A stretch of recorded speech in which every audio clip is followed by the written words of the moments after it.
Assalamu alaikum warahmatullahi wabarakatuh. Kam jirtu fayyaa keessanii nagaadha. Jireenyi akkamii? Halawaa kaaliyaat nahal jedhamu hojjechuu feenaa. Isa hojjechuudhaaf immoo wanneen nu barbaachisan wantoota nu barbaachisan tokko tokko ilaalla. Haala kamiin hojjenna, akkamitti hojjenna, hojjechuudhaaf illee maal nu barbaachisa kan jedhu waliin ilaalla.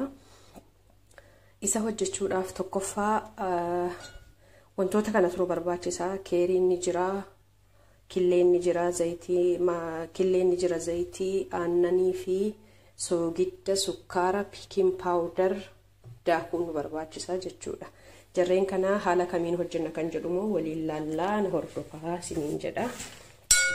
Tole, saanii asirraa qaba. Saanii duwwaadha kuni kan itti hojjedhu. Inni jalqabaa aannan ho'aa yookaan immoo xiqqoo sii ho'isnee isa barbaachisa burcuqqoo tokko jechuudha. Burcuqqoo tokko guutuu itti naqna. Sana booddee kaameraa itti naqna. Kaameraa fi aannanicha waliin rukunnaa jechuudha. Erga waliin rukunnee kaanee achi immoo sukkaara maankaa 2 yookaan 3 akka daakuun keessan hedduminaa fi xiqqinaatti kan inni barbaachisu isa itti naqna jechuudha. Maaliif kaameraan illee akka inni ol ka'uuf nu barbaachisa sukkaarri. Isa erga itti naqneen booddee waliin rukunneetii achi booddee zayitii itti naqna. Zayitii, kaameraa fi sukkaara, aannan jechuudha walitti goonee jirra. Kana marayyuu wajjin rukunnaa. Erga rukunnee kaanee immoo asirratti killeenii gosa 2tu jira. Killee gosa 2 jechuun maalinni killee bakka 2 qoodee adii isaatii fi isii keessoo isaa jechuudha. Isii keessoo isaa ammaaf itti fayyadamu daakuchaa wajjiniin hin bukeessu jechuudha. Walumaa galatti kana booddeen itti fayyadamu kun asirraa taa'u. Amma adii isaa qofa kan itti fayyadamna jechuudha. Adii isaa kana qofa itti fayyadamna. Isa immoo daakuu wajjin galchina jechuudha. Yoo barbaanne asuma keessa gochuu dandeenya yookaan immoo kun xiqqoosii hanga inni qofa'ee wal fudhatutti kana hin ol keenya jechuudha. Amma maal fayyadamnee jirra? Kaameraa fi zayitii fi aannan xiqqoo ho'aa waliin sukkaaraa wajjin rukunnee xiqqoosii daqiiqaa 10 hin ol keenya jechuudha. Shaffannee yookaan keddaanee ol keenya jechuudha. Tole, walitti deebinee jirra. Kana fakkaataa kaameraan keenya illee qofa'ee waan jiruu fi sana booda akkamitti akka bukeessinu waliin ilaallaa jechuudha. Na hordofaa. Kana fakkaataa zayitii, aannanii fi kaameraa, sukkaara walitti goonee kaanee erga daqiiqaa 10 eegneen booda akkana ta'a kalariinsaa yookaan immoo akka qofa'uu wayii ta'a. Sana booddee akkamitti akka bukeessinu waliin ilaallaa jechuudha. Tole, amma kuni ergan duraan hanqaaquu fi yookaan killee fi sukkaara, zayitii, kaameraa waliin godhee ka'een booddee daqiiqaa 10 eegee erga xiqqoo sii qofa'ee ka'ee achi booda immoo killee adii isaa silalayyee sana killee adii isaa sukkaara xiqqoo, piikin paawudarii walitti godhee daakuu wajjin itti galchaa jechuudha. Amma daakuchaniyyuu bukeessaa jira jechuudha. Akkasitti bukeessina inshaallah waliin ilaallu jechuudha. Rakkinaan qabu daakuudha, sukkaara, piikin paawudarii fi killee adii sana bakkuma tokkotti walitti gochuu dandeenya. Waan tokko dura yookaan booda kan jedhamu hin jiru. Kanaafuu inni duraasaa kaameraanii fi sukkaarrii fi zayitiin waliin aannanii wajjin qofa'uu isaati kan barbaachisu. Sana booddee hedduu farqiin qabu yeroo kamitti nam'e haala kamiin itti naqne kan jedhu jechuudha. Maaliif soogiddi yeroo baay'ee kaameraa sana hin gubaa jedha namoonni gariini. Kanaaf dura akka itti naqu kan barbaadamu jechuudha.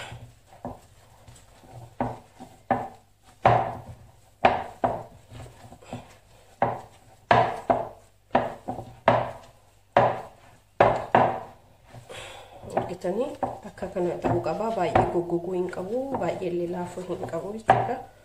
Walakkaa irratti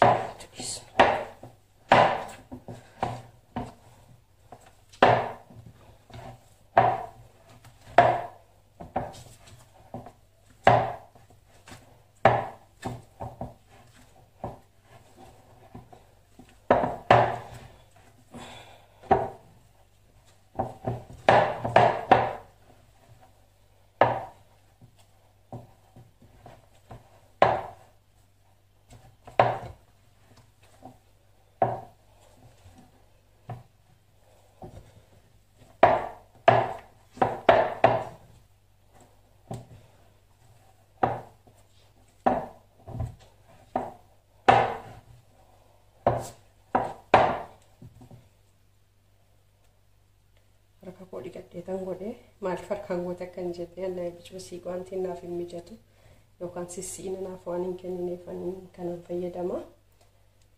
Amma keddaanii ol keenyaa sa'aatii tokko yookaan sa'aatii tokkoof ol akka eegna hanga inni qofa'utti akka ho'ina kichinii keessanii yookaan kushiinaa keessaniitti jechuudha. Kana fakkaata. Xiqqoosi eegna immoo walitti deebina jechuudha.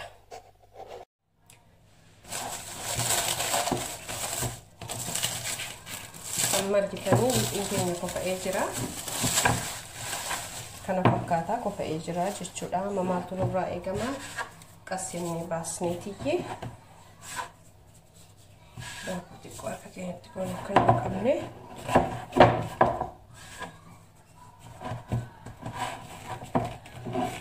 Qasjannee baasnee.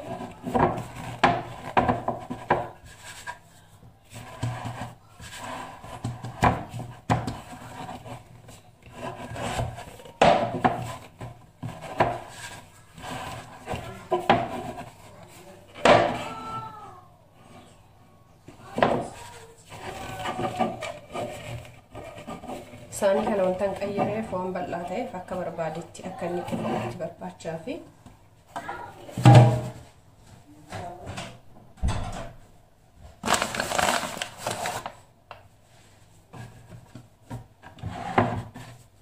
haala akkasiitiin bahee jira jechuudha. Kana fakkaata baay'ee lallaafaadha argitanii baay'ee lallaafaadha akka barbaadetti hojjechuudha.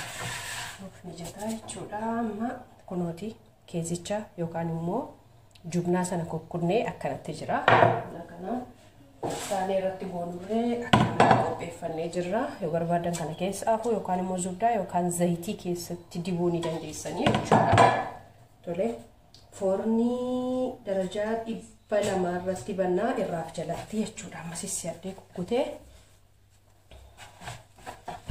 kanatti illee xixiqqeessinee kukkutuu dandeenya yoo mul'ataa jiraate.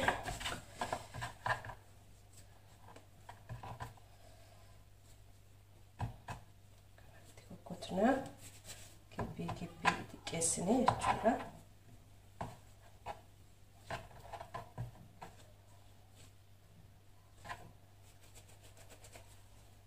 Fakkeenyaaf kana bakka lamatti goonaa jechuudha.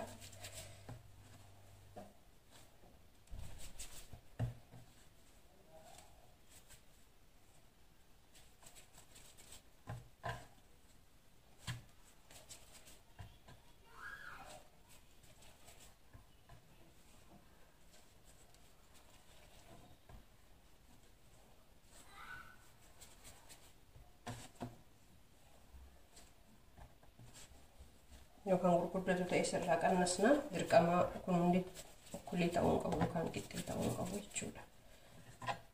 Maaliif ganaa waan keezee keessa geenyuuf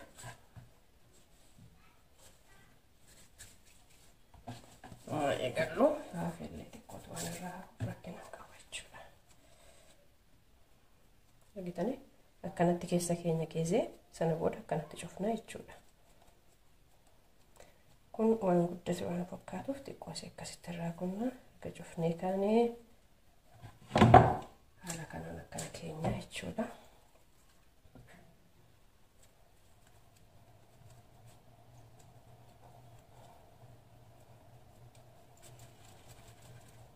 Argitanii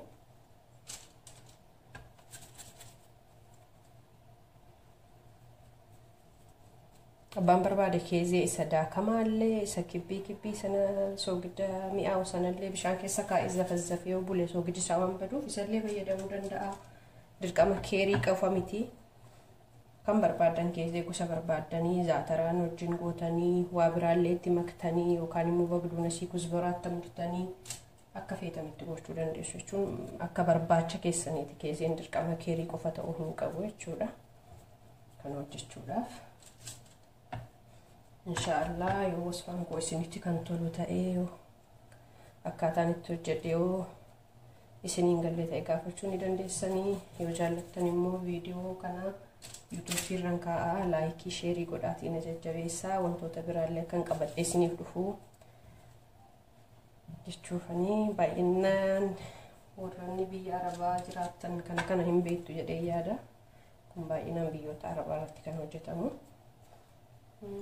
Garuu biyya keenyatti isin hojjetama amma namoonni hedduun biyya arabaa irraa waan galanii jedhaniif ni beekan jedhee yaada. Yoo isinitti tolee na jajjabeessaa laayikii sheerii naaf godhaa. Kan biraallee yoo barbaadan yoo isin na jajjabeessitananis waan hedduu hojjechuudhaaf fuulduratti karooran qaba. Inshaallah na jajjabeessaa yuutuubii xiqqoo tokko banadhee sarara kaa'uun barbaada. Akkan waan hedduu waan hin beeku isin barsiisuudhaaf yaaluu na jajjabeessaa sheer laayikii sabskiraayib naaf godhaa. Haaraadha yuutuubiin koo jechuu barbaada. Tole gaala fidnee walitti deebinaa akkaataa inni bilchaatee bahumu maal akka fakkaatu isin agarsiisaa. 200 kaa'anii haraaraa yookaan immoo darajaa foornii yookaan oovnii 200 kaa'a. 200 kaa'ee daqiiqaan 15 gahaa jechuudha ruubii isaa. Erga akkana godhee waliin gahee ka'ee maalan godha isinitti fakkaate isin agarsiisa inshaallah. Hayyee amma xumurree jirra kana fakkaata akkanatti daradaraa akka waliin hambisne illee eegameeti kan godhamu. Killee sila hambisne isa bicaa sanaa agartanii jirtanii isarratti kuma kalii xiqqoo sii goona. Maaliif hojjettanii xiqqoo hin cincaa killeen haaluma isaatii cincoo isaa sana akka irraa balleessuuf kalii xiqqoo ishee goona. Achi immoo aannan xiqqishoo siitti goona jechuudha. Maaliif kalarii isaallee niif nuu bareecha. Kanaaf kalii xiqqoo ishii fi aannan xiqqoo ishii itti goona jechuudha. Kun walumaa galatti maalinni aannan kalii fi killee sila hambisne jechuudha. Amma irra dibnaa jechuudha. Dhumeera amma kalaas waa tokko hin qabu. Kana booddee kana fakkaata akkasitti waliin rukunnee kaanee itti dibnaa jechuudha. Sana booddee akkanatti erga itti dibnee booddee kalariin isaallee bareeda, mi'aan isaallee gaarii ta'a. Maaliif kalariin isaa unqulaalii qabaa, killee qabaa, aannanii cincaa immoo killichaa kan irraa balleessu kalii xiqqoo isheetti naqee jira. Kanaaf hin cinca'ullee jechuudha yookaan foolii ajaa kan killee jedhu nutti hin dhageessisu jechuudha. Inshaallah amma erga killee keenyatti dibnee fidneen booddee yoo barbaanne saliixii yookaan immoo habbat soodaa yookaan maal jedhanii yookaan keenyaan habbat soodaa dhuma jedhamanitti fakkaata. Abasuuda jedhana jennaani. Abasuuda yookaan immoo saliixii irra goona jechuudha akka inni bareeduuf. Saliixii isa kana jechuudha. Asii mana turkiitii binnaa xiqqooma ishee saliixii irra goona asitti.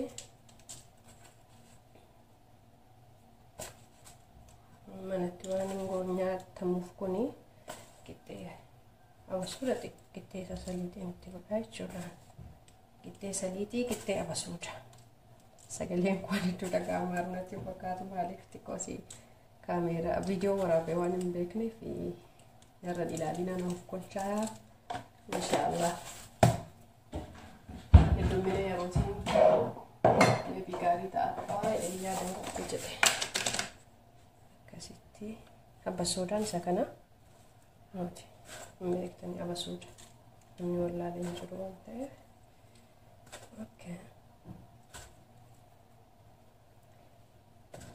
Inshaallah daqiiqaa 15 yookaan 10 booda wal arginaa jechuudha.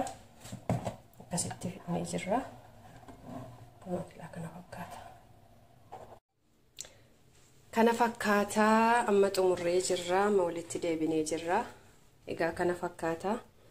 Inshaallah yoo isinitti tolee wasfiisaa isiniifan kennaa nagaafattanii fudhachuu ni dandeessanii. Ilaa akkanatti baay'ee bilchaatee jira. Bareedaadhasi. Argitanii kan intanii jedhu kana fakkaata. Keessi isaa keezeedha. Gaafa baastanii nyaattan nama ho'aa waan jiruudhaa fi yeroo qabbanaa fi baay'ee mi'aaha.